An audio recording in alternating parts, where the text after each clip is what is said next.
안녕하세요. 만나서 반갑습니다. 역사가 김영준입니다. 병법사 제102부 진퇴양난, 원균, 스스로 함정이 빠지다 라는 주제를 가지고 오늘 여러분들과 함께 할까 합니다.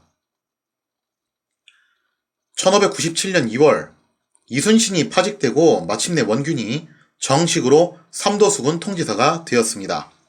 얼마나 이거 고대했던 거예요. 그죠? 꿈은 이루어진다. 그냥 이게 원균 입장에서 놓고 보면요. 그동안 얼마나 고달픈 세월이었겠어요. 사실 원균 입장에서는 그렇다라는 거예요. 제가 뭐 옹호하는 게 아니라 그냥 원균 입장을 딱 들어가서 놓고 봤을 때 자기 입장에서는 자기보다 나이도 어리고 군생활도 후배격인 이순신한테 무시는 다 당했는데 그것도 모자라서 그 이순신이 자기 상관으로 올라왔다. 그래서 자기가 그 이순신을 상관으로 대접해야 되는 상황이 오게 되었다. 정말 이거 받아들이기 힘들었겠죠. 그래서 이것 때문에 이순신하고 원균 사이에서 트러블도 정말 많이 일어났던 건데, 그러다가 한때는 원균이 육지로 전출되면서 충청병사로 이제 전출이 돼버렸죠. 그러면서 이순신과의 파워게임에서 밀리는 그런 이제 모습이 나와요.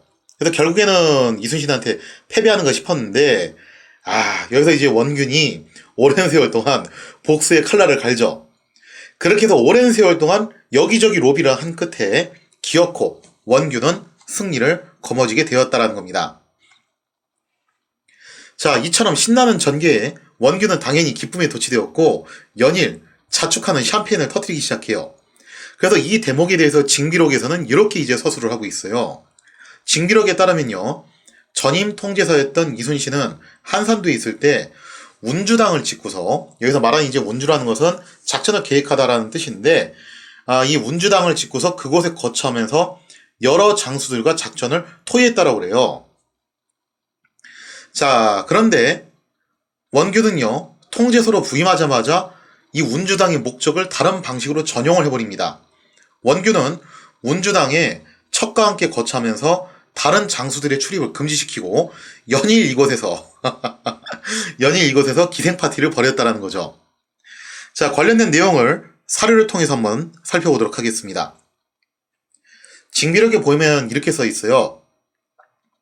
이순신은 한산도에 있을 때 운주당이라는 집을 짓고 밤낮으로 그 안에 거처하면서 여러 장수들과 전쟁에 관한 일을 함께 의논했는데, 비록 지위가 낮은 군졸일지라도 전쟁에 관한 일을 말하고자 하는 사람에게는 찾아와서 말하게 함으로써 군중의 사정에 통달했으며, 매양 전쟁할 때마다 부하 장수들을 모두 불러서 계책을 묻고 전략을 세운 후에 나가서 싸웠기 때문에 패전하는 일이 없었다. 자, 그러니까 이순신이 보면은 이 군법 적용이 굉장히 엄격해요. 그래서 우스갯소리로 뭐 그런 얘기가 있죠. 이순신 뒤에 있는 병사들은 전쟁터에 나가서 죽는 경우보다도 군법 어겨가지고 이순신한테 참수당한 사람이 더 많다. 그런 이제 농담이 나올 정도로, 그 정도로 군법 적용이 굉장히 엄격한 사람이었어요. 하지만 이순신이 그렇다고 해서 굉장히 권위주의적이고 앞뒤가 꽉 막혔고 소통을 거부하는 절대 그런 스타일은 아니었다는 거죠. 즉, 업무에 관련해 있어서만큼은 신분이 낮은 군졸이라 할지라도 뭔가 안건이 있으면, 의견이 있으면 얼마든지 오라 이거예요. 그렇게 참여를 시켜가지고 자유롭게 의견을 개진하는 분위기를 만들었다는 겁니다. 이게 현대에서도 상당히 어려운 일인데 신분제 사회인 조선시대에서는요, 이거 정말 엄청난 일이에요. 자, 이어서 내용을 보면요, 원균은 자기가 사랑하는 척과 함께 운주당에 거처하면서 울타리로 당의 안팎을 막아버려서 그러니까 스스로 셀프 격리를 해버린 거죠. 여러 장수들은 그의 얼굴 보기가 드물게 되었다. 또 술을 즐겨서 날마다 주정을 부리고 화를 내며 형벌 쓰는 일에 법도가 없었다. 그러니까 이순신이 군법을 엄격하게 쓴 건 맞는데, 그것도 귀에 걸면 귀걸이, 코에 걸면 코걸이, 자기 기분 내키는 대로 마구잡이를 한 게 아니라 나름 또 이제 원칙과 기준에 의해서 했다라는 거예요. 근데 원균은 딱히 그런 것도 없이 정말 기분 내키는 대로 형벌을 갖다 적용을 했다라는 거죠. 그래서 어느 정도로 이제 인심이 이반이 되냐면은 이런 얘기까지 나왔다는 거예요. 군중에서 가만히 수군거리기를, 만일 적병을 만나면 우리는 달아날 수밖에 없다 라고 했고, 즉 무슨 얘기냐면은 병사들이 이렇게 생각하는 겁니다. 어떻게 저런 지휘관 밑에서 전쟁을 하냐 이거죠. 그래서 전쟁 나면은 그냥 튀는 게 상책이다. 그런 인식이 퍼질 정도라는 거예요. 여러 장수들도 서로 원균을 비난하고 비웃으면서 또한 군사 일을 아뢰지 않아 그의 호령이 부하들에게 시행되지 않았다. 여기서 아뢰지 않은 거는 부하들이 원균을 왕따를 시켰다라기보다는 원균 스스로가 저런 식으로 소통을 거부해버리니까 부하들 입장에서는 원균한테 뭔가 접근해가지고 제대로 된 안건 건의를 하기가 힘들어졌다는 거예요. 그래서 부하들도 사실상 포기 상태에 빠져버린 거죠. 자, 그래서 당시에 이런 처참한 모습을 징비록에 실감나게 묘사를 하고 있는데, 물론 징비록의 저자인 류성룡이 이순신의 오랜 친구고 그런 만큼 원균에 대해서 곱지 않은 시선으로 보았을 가능성이 높겠죠. 그래서 이제 그런 비판을 가하실 수도 있어요. 그거야 류성룡이 이순신하고 친분이 있으니까 원균에 대해서 저렇게 안 좋은 말을 써놓은 거 아니냐. 그러나 놀랍게도 원균에 대한 부정적인 평가는 당대에 살았던 원균의 친인척들 가운데서도 찾아올 수가 있었다는 거죠. 이 은봉 전서의 저자이자 원균의 친척벌이 되는 안중흥이라는 사람이 있는데 이때쯤 해가지고 안중흥이 원균하고 만남을 가졌대요. 자, 만남을 가졌는데 이 만남에서 원균이 이런 발언을 했다라는 거예요. 자기가 통제사가 된 것은 뭐 때문에 이렇게 되려고 했었냐면은 내가 통제사가 꼭 되고 싶어서 되려고 했던 게 아니라 이순신에게 한 방 먹이고 싶어서 한번 저 녀석 엿 좀 먹어봐라. 그것 때문에 이걸 했다라는 거예요. 그래서 지금 내가 이렇게 기분이 좋은 것은 통제사가 돼서 기분이 좋은 게 아니라 이순신에게 한 방 먹였기 때문에 통쾌해서 기분이 좋다. 라는 말을 갖다가 대놓고 그렇게 늘어났다라는 거죠. 자, 이처럼 원균은 전쟁에서 승리할 대전략을 제시하기 위해서 내가 이순신보다 더 잘할 자신이 있다. 그래서 이순신을 대체하기 위해서 통제사 자리에 아득바득 올라왔던 게 아니라 단순히 사적으로 앙심을 품고서 이순신을 경질시키는데 총력을 기울였던 그런 인물이었다라는 거예요. 그리고 그 목적을 달성했잖아요. 그러니까 원균 입장에서는 더 이상 여한이 없죠. 자기가 하고 싶은 거 다 한 건데. 그러니까 그 이후에 대개가 없는 거예요. 쉽게 말해서. 그래서 이러한 이유로 원균은 날마다 자축하는 샴페인을 터뜨리게 됐던 거고, 이런 상황에서 당연히 식견이 있는 사람들은 전부 우려를 금하지 않을 수가 없었다라는 거죠. 1597년 6월 18일입니다. 이쯤이 되면은 이제 조선과 일본 사이에서의 마지막 교섭도 결렬이 되고 사실상 전쟁이 임박하게 되죠. 그리고 이런 분위기 속에서 원균에게는 자신의 실력을 입증해 보일 수 있는 기회가 한번 주어지게 됩니다. 지난 시간에 설명드렸다시피 조선 조정은 일본군의 재침을 대비해서 작전을 이렇게 짰어요. 일단 명예 본부대가 올 때까지는 죽이 되든 밥이 되든 우리가 어떻게 해서든 버텨야 된다는 거예요. 물론 소수의 명분이 아직 남아있다고는 하지만 그것만 가지고서는 제대로 된 작전을 짜기가 좀 힘들고, 그래서 이런 식으로 이제 작전을 계획했단 말이에요. 만약에 일본군이 육로를 밀고 들어오면은 청야 작전을 벌여서 전부 산성으로 들어간다. 그렇게 해서 버티고 바다에서는 그동안 우리 조선이 자랑하는 무적의 수군을 이용해서 적의 본거지를 타격해 보급로를 차단한다. 이게 조선 측의 계획이었어요. 근데 가장 이상적인 건 뭐냐면은 일본의 육군이 아예 바깥으로 나올 생각을 못하게끔 바다에서 먼저 보급로를 다 끊어놓는 거예요. 자, 그래서 대담무쌍하게도 사실상 조선 측에서 먼저 선제 공격을 계획을 하게 됩니다. 어차피 일본군이 쳐들어오는 거 기정사실 아니냐. 그러니까 우리가 먼저 선제 타격을 하자. 근데 육군은 지금 선제 공격해봤자 이길 가능성이 없으니까 수군을 이용해서 한번 선제 공격을 해보자 라는 생각을 하게 됐다는 겁니다. 자, 그래서 조선 조정은 원균에게 출진을 명해가지고 적의 예봉을 꺾도록 지시를 내렸다는 거죠. 그리고 원균은 통제사가 되기 전부터, 그러니까 자기가 이제 충청 병사로 밀려났을 때부터 이렇게 얘기했잖아요. 자신은 이순신하고 달리 적의 본거지를 함락할 수 있다. 나는 할 수 있다. 이순신은 못하지만 나는 가능하다. 그렇게 호언장담해왔다라는 거예요. 자, 그렇게 그동안 호언장담해왔던 원균. 근데 어쩐 일인지 원균은 기존의 호언장담과는 달리 이런저런 핑계를 대면서 출진을 미루고 있었다라는 겁니다. 그러니까 선조를 비롯해서 원균을 지지했던 사람들은 당황할 수밖에 없어요. 얘를 뽑아놓으면은 얘는 이순신보다 좀 더 적극적으로 공세 작전에 나가겠지라고 했는데 얘는 더하다는 거예요. 알고 봤더니. 자, 그래서 경상도 도채찰사 이원익이 종서간 남이공을 파견해서 원균으로 하여금 서둘러 출진하도록 독촉을 하게 됩니다. 결국 독촉에 못 이긴 원균은 등 떠밀려서 어쩔 수 없이 수군을 동원해서 안골포로 출진을 해서 일본군의 거점들을 공격을 하기 시작을 했다라는 거죠. 하지만 일본군은 바다에서도 더 이상 예전처럼 호락호락하지 않습니다. 얘네도 이제 한두 번 당해본 게 아니잖아요, 그죠?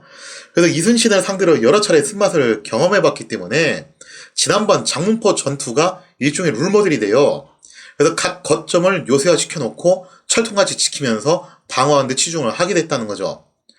자, 그러다가 만약에 조선군이 공략을 포기하고 물러나려고 하면은 그때 일본군이 곧바로 배를 타고 추격해서 조선군의 후방을 집요하고 끈질기게 괴롭히는 수법을 썼다라는 겁니다. 이거 어떻게 보면은 칠천량 전투 당시 일본군의 전투 모델이 여기서 벌써 나왔다라는 거예요. 자, 결국 안골포 전투에서 원균은 이렇다 할 성과를 거두지 못하고 도리어 평산만호 김축이 중상을 입고 보성군수 안흥국이 전사하는 등 정말 엄청난 피해까지 입고서 돌아오게 돼요. 자, 안골포 전투를 통해서 이제 바다에서도 일본군은 더 이상 만만한 존재가 아니라는 것이 입증이 됐다는 거죠. 그래서 그동안 이순신은 못했지만 자신은 할 수 있다면서 큰 소리를 땅땅 쳐왔던 원균은 안골포 전투의 실패를 통해서 자신감이 완전히 떨어지게 됩니다. 전의를 상실하게 됐다는 거죠. 자, 그래서 이때부터 원균은 본격적으로 기존의 주장을 처리하고 수비로 일관하는 모습을 보여주게 되었다는 겁니다. 자, 이상의 상황을 사료를 통해서 살펴보면 이렇습니다. 이튿날 일찍 통제서 원균과 함께 배를 타고, 이게 이제 누구 얘기냐면은 이원익이 보냈던 남이공이 그렇게 했다는 얘기예요.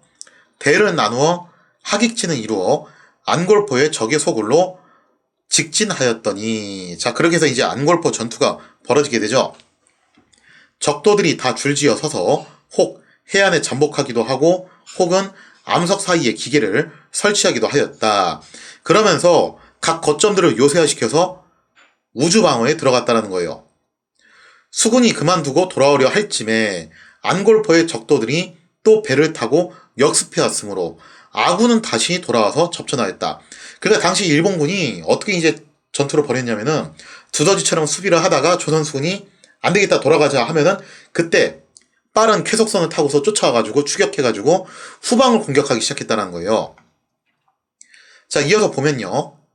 적도들은 알몸을 드러낸 채 서서 조금도 두려워하지 않고는 혹 배꼬리를 둘러싸기도 하고 배의 좌우를 협공하기도 하면서 비처럼 탄환을 쏘아댔으므로 아군 역시 방패에 의지하여 화살을 다발로 쏘아대며 점차 유인해 나오다가 날이 저물자 파하고 돌아왔다. 적군이 이제 쓰는 방식이 뭐냐면은 히트앤런이에요. 일본 수군은 속도가 빠른 군함을 이용해가지고 조선 수군의 후미를 공격하고 일시에 포위해서 집중하려고 퍼부은 다음에 조선군이 방어태세에 돌입하면은 다시 물러나고, 이런 방식으로 싸웠다는 거죠. 자, 그래서 이날 하루 종일 전투 끝에 결국 어떤 결과가 나왔냐? 평산만호 김축은 눈 아래에 탄환을 맞았는데 즉시 뽑아냈고, 눈 아래에 탄환을 맞았으니 뭐 가벼운 상처는 아니겠죠. 그 밖에 하졸들은 하나도 중상을 입지 않았는데, 병력 피해가 아주 크진 않았는데 지관급에서 이제 피해가 나온 거죠. 보성군수 안홍국이 끝내 이마에 철안을 맞아 뇌를 관통하여 그 자리에서 죽었으니 매우 참혹하다. 그래서 이렇게 지휘관급들이 죽거나 다치는 경우가 생기고, 그리고 이제 원균이 또 나름 축소부고를 했겠죠. 왜냐면 지휘관급들이 이렇게 피해를 입었는데 진짜 병사들이 하나도 안 다쳤겠냐 이거예요. 사실 조선 조정도요. 아무리 원균이 호언장담했기로서니 한 번에 수군을 몰고 나가서 통쾌하게 승리할 거라는 막연한 기대감을 가졌던 건 아니었어요. 조선 조정이 생각했던 것은 적어도 원균이 수군을 이끌고 좀 더 공세적으로 나가서 일본군의 보급로를 차단해가지고 일본 육군의 진격을 저지해주길 바랬던 것이었습니다. 그러니까 조선 조정도 너 나가가지고 진짜 통 크게 한번 승부 벌여와, 꼭 이것까지는 아니었다라는 거죠. 문제는 그동안 원균이 큰 소리를 떵떵 쳐놨던 것에 비해서 정말 이렇다 성과를 전혀 못 내고 있었다는 점이었어요. 이는 그간 원균을 지지했던 사람들한테 정말 괴로운 현실을 다가올 수밖에 없었다는 거죠. 특히 국왕인 선조. 얼마나 괴롭겠어, 그죠? 안골포 전투 이후로도 출진 독촉이 계속되자 원균은 도원수 권율에게 궁색한 말을 해요. 육군이 먼저 외성들을 쳐야지 수군이 싸울 수 있다. 이거 근데 사실 이순신이 했던 얘기 아니에요, 그죠? 이순신이 육군이 먼저 밀어내주지 않으면 수군이 단독으로 못한다. 그 얘기했던 건데 원균은 자기는 할 수 있다 해놓고서 자기도 결국 똑같은 소리를 했다라는 거예요. 그러면서 그 책임을 육군에게 전가시키는 정말 비굴한 모습을 보였다는 거죠. 이 같은 변명을 들은 도원수 권율은 당연히 노발대발하죠. 아니 당신 할 수 있다고 해놓고서 갑자기 왜 이제 와서 딴소리냐 하면서 국왕인 선조에게 원균이 전투를 회피한다면서 분통을 터뜨리는 상소를 올립니다. 실제로 6월 18일자에 있었던 전투도 원균이 나가려고 하지 않았던 것을 남이공이 독촉에서 일어난 전투였잖아요. 자, 이상의 내용을 사료를 통해서 살펴보면 이렇습니다. 도원수 권율의 장계는 다음과 같다. 그러니까 이 장계가 안골포 전투가 끝난 다음에 이제 이야기인데, 이때 이제 안골포 전투 때 원균이 안 나가려고 이렇게 버티다가 남이공이 독촉을 해서 나갔다라는 얘기를 이제 한번 권율이 이렇게 분통을 터트리면서 하게 되고, 그 이하 내용이 이제 어떤 내용이냐면은 앞으로 조선 수군이 나아가야 될 방책을 제시를 해줘요. 뭐라고 얘기를 하냐면 이렇게 얘기합니다.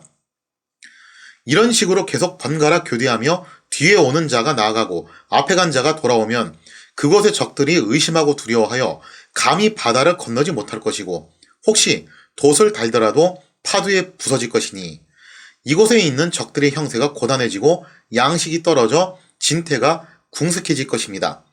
이러한 때를 당하여 중국군의 힘을 합쳐 뜻을 정해 진격해 들어가면 어찌 되지 않을 리가 있겠습니까? 그러니까 권율이 한 얘기가 뭐냐면요. 권율은 이 얘기를 하고 있는 거예요. 내가 원하는 거는 원균이 모든 수군을 총동원해서 일본 수군과 마치 그 한산도 전투처럼 그런 한판 승부를 벌이라는 게 아니다. 이런 안골포 전투처럼 끊임없이 일본군의 거점들을 조선 수군이 공격을 해 들어간다면은 일본군도 두려워서 더 이상 진군을 못하지 않겠냐. 그렇게 해서 일본 수군이 바깥으로 못 나오게 틀어 막기만 하더라도 일본 육군이 보급로가 끊길 걸 우려해서 더 이상 진격을 못하게 될 것이다. 그런 식으로 시간을 벌기만 하면은 명에서 본 부대가 올 거고 그렇게 해서 본격적으로 조명연합군이 육지에서 밀어붙이면은 결국 우리가 승리하지 않겠냐. 그 얘기를 해요. 근데 이 얘기는 권율만 이렇게 하는 게 아니라 비변사에서도 똑같은 얘기를 하거든요. 그러니까 조선 조정과 권율이 요구했던 것, 원했던 것이 뭐였냐면은 원균이 한판 승부를 커다랗게 벌여라. 그게 아니라 끊임없이 이렇게 압박을 가해가지고 적군이 더 이상 진격을 못하게끔 저지하라는 것이 당시 가장 핵심적인 요구사항이었다는 거죠. 7월 11일 결국 원균의 지속적인 전투의 피로 인해서 화가 날때려 난 권율은 곧바로 원균을 소환하게 됩니다. 여기서 분을 못 이긴 권율이 좀 좋지 못한 행동을 하게 되는데 부하들이 보는 앞에서 원균에게 곤장을 쳐버리고 말았어요. 물론 이때 원균이 맞은 곤장은 징계 차원에서 하는 형식적인 수준이었죠.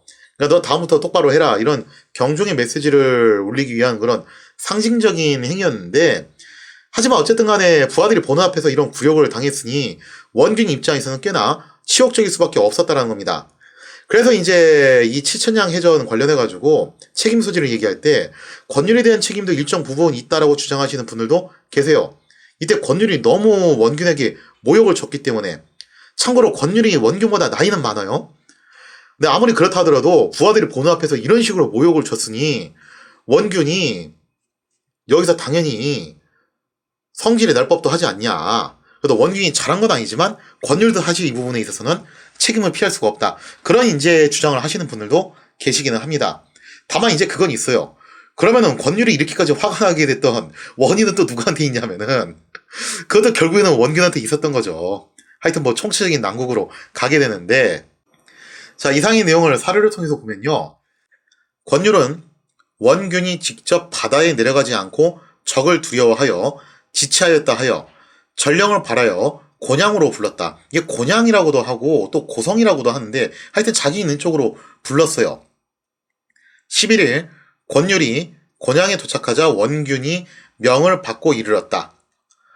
권율이 곤장을 치면서 말하기를 국가에서 너에게 높은 배수를 준 것이 어찌 한갓 편안히 부귀를 누리라 한 것이냐.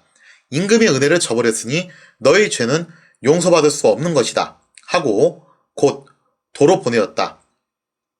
자, 그런데 여기서 그냥 보낸 게 아니라 이 과정에서 곤장 사건이 있었던 거죠. 이날 밤에 원균이 한산도에 이르러 유방하는 군사를 있는 대로 거느리고 부산으로 향하였다 라고 돼 있죠. 결국 원균은 권율에게 곤장을 맞고 돌아와서 분을 사귀다가 갑작스럽게 전 함대를 소집하게 됩니다. 원균은 부하들과 그 어떤 상의도 안 했어요. 그러면서 갑자기 동원령을 때린 거예요. 야, 전체 다 모여 하는 거죠. 자, 그리고 나서 또 갑자기 부산으로 출격 명령을 내렸다는 거예요. 거듭 말씀드리지만 조선 조정과 권율이 하라고 했던 것은 전 병력을 소집해가지고 건건일척의 한판 승부를 벌여라, 그걸 요구했던 게 아니에요. 계속 일본군의 거점들에 대해서 압박을 가하고 보급로를 끊고 그렇게 해서 일본군이 진격하지 못하도록 묶어두라는 것이 조선 수군에게 주어졌던 주요 목표였다는 거죠. 자, 그런데 원균이 여기서 홧김에 갑자기 총력전으로 가버린 거예요. 그러면서 전체 병력을 동원해가지고 마치 한산도 전투처럼 대규모 한판 승부를 기획하게 되었다는 거죠. 문제는 이게 차분히 계획하고 면밀하게 작전을 짜고 검토하고 해소한 게 아니라 사실 반쯤 홧김에 하게 됐다는 겁니다. 그렇게 된 거다 보니까 이런 작전이 사실 성공하기가 쉽지는 않겠죠. 자, 이렇게 해서 이날 조선 수군의 운명은 이런 식으로 결정이 나고 말았으니 저 유명한 칠천량 전투가 벌어지게 되었다는 거죠. 과연 칠천량에서 조선 수군은 어떤 운명을 맞이하게 될 것인가? 거기에 대한 이야기는 다음 시간에 이어서 계속하도록 하겠습니다.